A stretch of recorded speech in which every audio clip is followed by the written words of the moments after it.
I'm so unlucky. My opponents always draw better than me. I hate this game. It's against me. I know that feeling all too well, and a lot of you have probably said that on your own. I used to say that all the time, at least, when I made decks. But I don't say that anymore because I learned about this one concept that changed everything for me. And this concept is how to weaponize draw consistency so I consistently drew winning hands game after game. This gave me an advantage before the game even began. So what exactly is this concept of draw consistency? It is a complicated concept, but I will be walking you through each step, and in totality, what draw consistency is basically saying is I'm going to put enough volume of cards in my deck that give me favorable outcomes that I like, and I just need to match the numbers of favorable outcomes to the probability and make deck building choices off that because I want to reliably draw good outcomes. And this is what these graphs are showing you, how to reliably draw good outcomes. So on this graph, you'll see the 1, 2, 3, 4, 5, and 6 that corresponds to what? Favorable outcomes. What a favorable outcome is something you are happy with drawing. Let's say you only have one favorable outcome. Let's say Zabu on turn 1, that's a 33% chance to draw. Say you have Sauron and Zabu, that's two favorable outcomes, 57% chance to draw. So what is the 4, 5, 6, 7, and 8, and 9 up top? Those are the amount of cards you draw. For reference, you draw 4 cards on turn 1, 5 cards on turn 2, all the way to 9 cards on turn 6. So everything is covered here on a 6-turn basis. So why is this information important? This information is important because it shows you the breakpoints and the deck building decisions in actual numbers you are making, and what you're giving up and what you're getting back in return for putting certain cards in your deck. For example, I really don't like 1-drops in my Surfer decks. It just doesn't make sense, right? So I forgo the 1-drop consistency altogether. That's a deck building choice I make. Maybe you're playing a Wiccan deck and you don't want to run Quicksilver. It's probably a good idea to play somewhere between 4 to 3 1-drops, just because of that draw consistency. You can see the 85% chance is a very good sweet spot compared to everything before it. 74 at minimum is a good sweet spot you would need to play a Waken deck. Running only 2 1-drops would be very, very bad. And you can see the same effect going on where it's not as good to run 2 2-drops, but I'm completely fine with the 84% chance to draw my 2-drops, and I think giving up to 4 spots to hit 92 is not big enough difference that I want to make that deck building decision. And I make deck building decisions like that all the way down. For example, for my 3-drops in Surfer, the late 3-drops are better than the early 3-drops, but I know I need at least 3 early 3-drops to reliably draw, so I put 3 early 3-drops in my thing to hit that 90%, and I think that is the sweet spot for me. So when you're making a deck, whatever your deck need is, consider this on the sweet spots, and if you want to think about this as simply as possible, the parts that I highlight yellow are my identified sweet spots. These are the goals I would go for if you want to reliably draw on any of these turns. You need a number of favorable outcomes.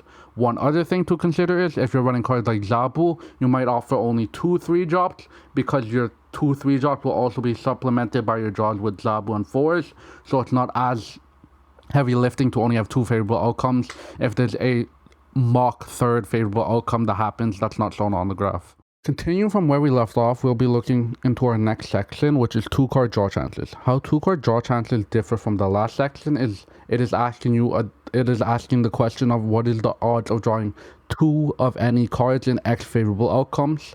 As you can see on the left, it says 2 of 2 all the way to 2 of 6.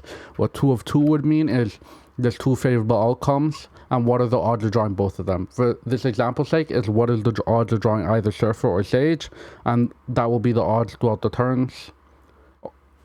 And then if we continue on and we look to 2 of 4, 2 of 4 will say what are the odds of drawing 2 cards out of 4 different favorable outcomes in any variation. For this, it would be Surfer, Sage, Cosmo, Juggernaut. So I can draw Cosmo and Juggernaut, that would still be considered a success. What are the odds I draw any of those 4 cards? And those are the odds. Why this is useful is often in small ball decks that aren't playing these big finishers, you have to make up for that by playing many good smaller finishers, often like a 3 and a 3, a 3 and a 2 in some decks, or like In other decks, you might even play like a 5 and a 1. These are the type of odds you want to be looking at. As you can see, there's no sweet spots in the early turns because it's not really important in the early turns. It's not even really important in the third turn, which is corresponding to the 6 up top. But I highlight that for the sake of like Thena decks, let's say, and you might need some application for that. And as you can see, the mathematical sweet spot there is 4 or 5 options.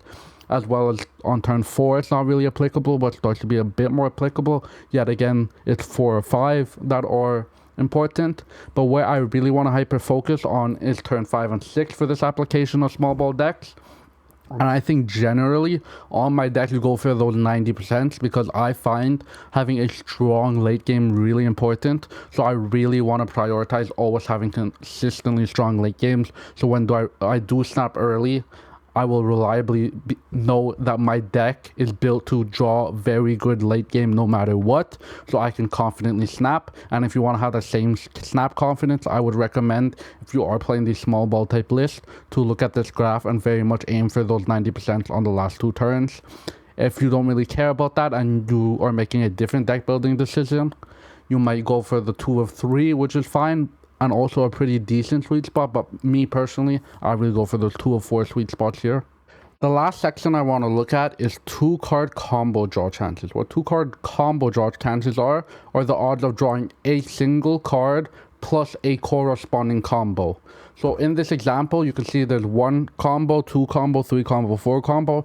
So this is saying 1 card combos off of how many different cards. So 1 combo would be like, I'm playing Galacta and I have Brood. That's 1 combo. I'm playing Galacta and I have Brood or Carter as a combo piece. That's 2 combos. I'm playing Galacta, Brood, Carter, and or the new Human Torch as a combo piece. That's 3 combos, and these are what the odds are looking at. Yet again, 4 is the 4 cards drawn is corresponding to turn 1. 6 cards drawn is corresponding to turn 9. So what's important to look at here is really what combos you're thinking about. Me, I think personally for odds wise, 2 and 3 combos is generally the sweet spot. But there are some super powerful 1 combo piece. Where there's only 1 combo piece and it's just super powerful. Something like a negative, you can see a 42% chance to draw negative in Jane. That's a very desirable thing, even if it might not be a true 42%. I think it's somewhere actually between 31 because you need to draw negative by that point, and 42, so it's probably somewhere between that, like a 36 if I had to guess or something. But yeah, you can see where that becomes really valuable. With the Galacta Brood, there's like 2 combos really right now because Torch isn't out. Somewhere between a 47 and a 59% chance. That's a desirable outcome for me as well. And notably, these are based off of the draw chances of drawing that 1 card plus the other card. So this is very useful when you start building out your combos in your decks and you want to consider the consistency of individual cards. This is what I really use it for. Notably, I don't think you should focus too hard on the combos if they're not desirable. Like I said, I included Brood, Carter, and Torch there. I don't think Shaw is a desirable combo in there, or it's not good enough combo, so I wouldn't give that up personally. But this is a good reference point to know when you've hit the point of redundancy in your combo pieces, and usually that is having at least 2 options, 3 options ideally, but at least 2 options will often make it worth adding a card as a favorable favorable combo piece. I know that we've covered a lot, but I want to note one last final thing before I will give you an example where I will build out a deck with you and go over the odds and how I think about them.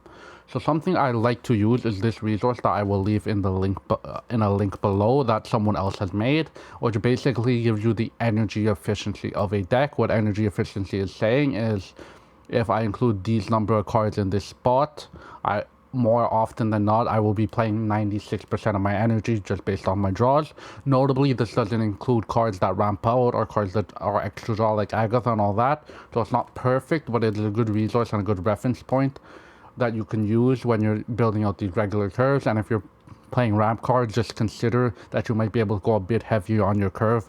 That's why you're playing ramp, is to go a bit heavier on your curve. So don't be afraid to use less efficient energy curves if you're playing ramp, because you can justify playing less efficient energy curves using your ramp to make up the difference and play bigger cards.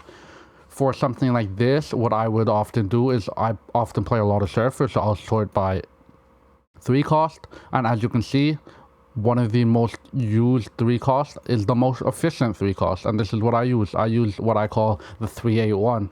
I have 3 2-drops, 8 3-drops, and 1 4-drop. You know that as hard surfer. However, this is just the mathematically most efficient curve I could possibly run with surfer, and that is what I personally run.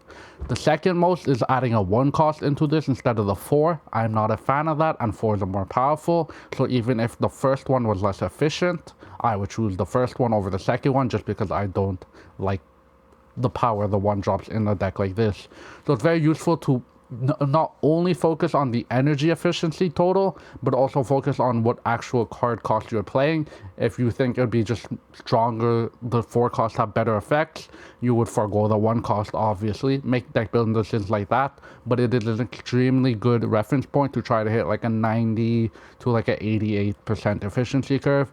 If the efficiency curve is really bad, it will probably feel really bad unless you're playing ramp to justify it in another way. With all that wrapped up, and I gave you a lot of information, I just want to clear things up and give you an example that clearly goes to every point with the odds in mind, and I will just quickly go through that so you are able to understand everything I've went over in a more concrete way to help you understand more. So for the 1 card draw chances, we'll just be looking at the odds of drawing early 2-drops and the odds of drawing early 3-drops. So I will quickly build this out. We are going Sam Wilson, we're going Merlin. I'm not to explain why I chose these cards, I'm just explaining the odds behind these cards, and we'll go Mr. Fantastic. Mr. Fantastic. Where is my Mr. Fantastic? Okay, Mr. Fantastic. So what are the odds of drawing one of these 3 cards? It's an 84% chance, as we discussed previously, right? We'll continue to build out. Where I put Carter? Where I put Human Torch? And we will put, as the last one, Werewolf. Werewolf by Night. So these are the early 3-drops that I want to draw early. What are the odds of drawing those? That's a 90% chance to draw those. So now we see the 84% chance from that, the 90% chance to draw these. These are favorable odds, and that's a good portion of our deck already built out. Now we go to the next topic we talked about, the 2-card draw chances, and this will correspond to Surfer's late game. So how many cards am I going to include for my late game? I'm going to include 5, and then I'll talk about the odds there. Really quickly, I'm just filling in the spaces of the 5 cards I would be playing within the late game and how this applies. So we have Silver Surfer, Cosmo, Juggernaut, Sage, and I'm forgetting one of them.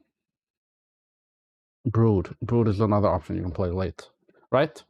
So with those, we have 5 different options we can play on turn 8 past. And what are the odds of drawing 2 of 4 or 2 of 5? It's a 99% chance to draw it in this situation. So we are basically always drawing something good late. And now we will look at the combo pieces. The main combo piece here is Gwenpool, who gets an inclusion for her combo potential. So with Gwenpool, we can look at how many combo pieces she has. So there's Gwenpool plus 3 cards in Carter, Torch, and Brood. So we look at the combo table. What are the chances of drawing both Gwen and a combo piece? It's somewhere between 55% and 65%, which is extremely favorable for us. We can look at another chance. Merlin's really in here for his combo potential with Werewolf. There's other cool stuff you can do with Merlin, but that's his main combo piece. So we look at that. What's the chances of drawing both Merlin and Werewolf? It's somewhere between a 15 to 22% chance. Both work pretty well individually for different reasons, but that main combo will be a 15 to 22% chance. And that's how I build out my entire deck using these odds in mind. And as you can see, it uses the 2-8-1 concept we talked about before, which is an efficient curve that we looked at the whole graph for in the previous section. Thank you all for watching. If you don't watch my Twitch, please check out my Twitch at Heart of the Card Snap on twitch.tv. Otherwise, I hope you enjoyed the video, and feel free to check out my other videos where I teach you about other cool deck building stuff and just other cool stuff in general.